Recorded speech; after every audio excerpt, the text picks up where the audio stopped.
Si t'as eu accès à internet durant ce mois de décembre 2024, t'as sûrement dû entendre parler du DTR. Cet événement organisé par RebeDTR consistant à faire s'affronter des youtubeurs dans des matchs de boxe, un peu à la Baki. Les youtubeurs en question, tu les connais sûrement. Mastu, Jilcy, Brooks, Bailan, Prime, Bouzeux, Katsup, Dooms, Greg MMA et enfin Billy lui-même. Tu pensais sûrement tout savoir sur cet événement, mais laisse-moi te dire que tu te trompes. Certaines informations assez croustillantes ont échappé et je t'en parle aujourd'hui. Que ça soit à propos de Thibaut InShape et l'annulation de son combat, des résultats incorrects de certains matchs ou bien la possible organisation d'un DTR2, on va tout voir aujourd'hui. Mais avant ça, sache que je suis un youtubeur sport. Je traite différents sujets liés au sport en général, tout en partageant des conseils sur la muscu, étant donné que c'est un domaine qui me connaît bien. Donc si tu veux te transformer physiquement, ou bien d'abord tout savoir sur la muscu, te lancer dans les meilleures conditions, abonne-toi, ça ne peut t'apporter que du positif.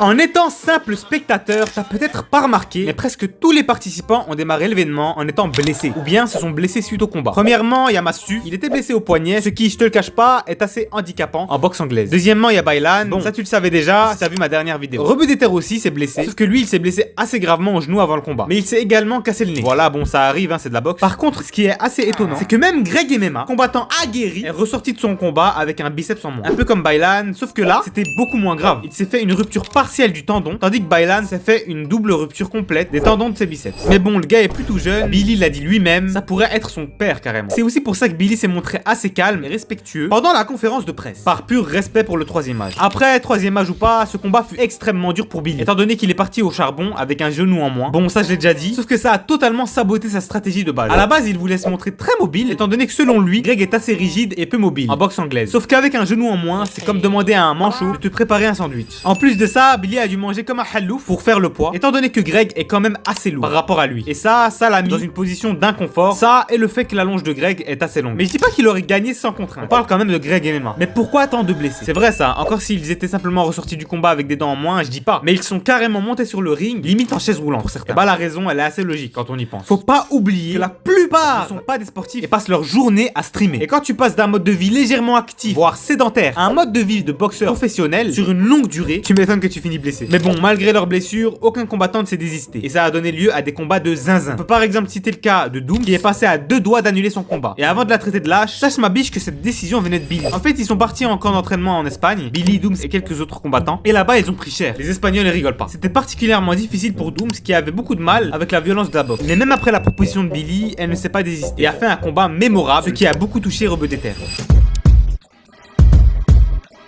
Oui, t'as bien lu, l'événement de Billy est passé à 2 doigts de l'annulation. On a failli rien avoir et je vais maintenant t'expliquer pourquoi. Billy s'étant blessé, il ne pouvait pendant une période même plus marcher. Il ne se voyait vraiment pas se battre dans ces conditions. Donc normal, il a pensé à bouger l'événement. Mais bon, ça arrange pas vraiment tout le monde. La préparation a duré plus ou moins 8 mois et prenait vraiment beaucoup de temps. Du coup, les influenceurs qui s'entraînaient n'avaient pas le temps pour leur projet perso et avaient donc hâte que ça se termine. Billy n'imaginait tout simplement pas leur dire: ouais les gars, faudra encore attendre 8 mois avant les combats, désolé. Du coup, autre solution, annuler totalement l'événement. Mais ça aurait déçu la commu et ça c'est pas ouf. Mais de toute manière, c'était impossible. L'événement était tout simplement trop cher. Plusieurs millions et RebeDTR ne les avait simplement pas. Donc impossible de rembourser tout le monde et d'annuler l'événement. Et puis d'un point de vue moral, tous les combattants étaient chauds bouillants pour combattre malgré leurs blessures d'entraînement. Et Billy ne se voyait pas annuler son combat ou l'événement juste parce qu'il s'est blessé. Donc il a quand même fait son combat contre Greg, qui ne devait d'ailleurs pas être son adversaire.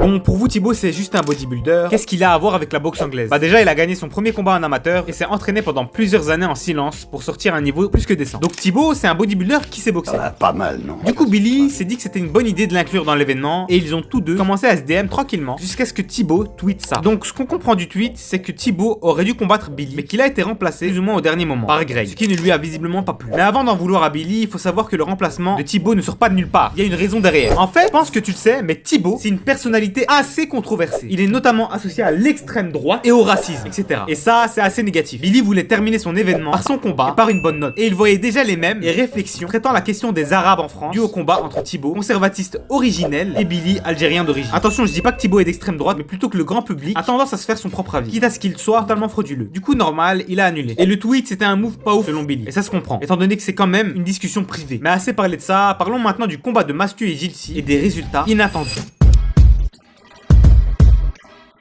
Le combat concernant Mastu et Jitsi a eu un résultat assez ironique, on va dire. D'un côté, t'as le perdant qui sort du combat comme neuf, même pas un œil au bord noir, et de l'autre, t'as Mastu. Et ouais, je sais, on dirait qu'il s'est pris un camion. Et pourtant, c'est lui qui a gagné. Ça a pas plu aux spectateurs qui ont crié à l'erreur d'arbitrage. Déjà, Mastu, il revient de loin. Comme l'a dit Billy, il a fait beaucoup de progrès, notamment au niveau de sa garde, et ça, faut quand même applaudir. Mais c'est pas les progrès qu'on regarde. Non, non, c'est le combat. Et c'est vrai que le premier round, Mastu le remporte. Bon, ça, y a rien à dire. Tandis que le troisième, il est largement pour Jitsi. C'est donc le deuxième qui est un peu serré et qui nous intéresse. C'est là où il y a débat. Certains le donneraient à Jitsi, d'autres à Mastu. La vérité, c'est que ça a dû être très serré, mais que Mastu a dû gagner de quelques points. Même si personnellement, je donnerais aussi la victoire à Jitsi. Mais pour être fixé, une revanche s'impose. Et en parlant de revanche,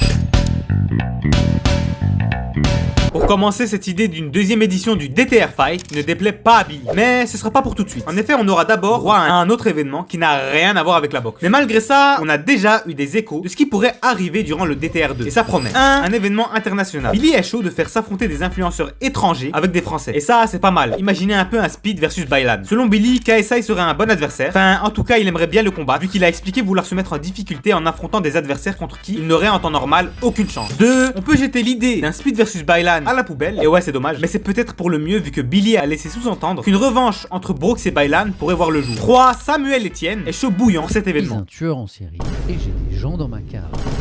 Il a expliqué à Billy vouloir combattre dans la deuxième édition et ça promet. Peut-être un Samuel Etienne versus Greg MMA, on verra. 4. Enfin, le DTR c'est une mentalité, un état d'esprit et donc ça ne concerne pas que la boxe. C'est possible que la deuxième édition concerne un autre sport, comme le MMA ou la lutte. Et voilà, maintenant tu sais tout sur cet événement. N'hésite pas à t'abonner, je poste assez régulièrement et je donne des conseils sur tout ce qui est muscu et diète. Donc si ça t'intéresse, tu sais quoi faire. Et nous on se dit à la semaine prochaine. Sur ce, bonne séance à tous.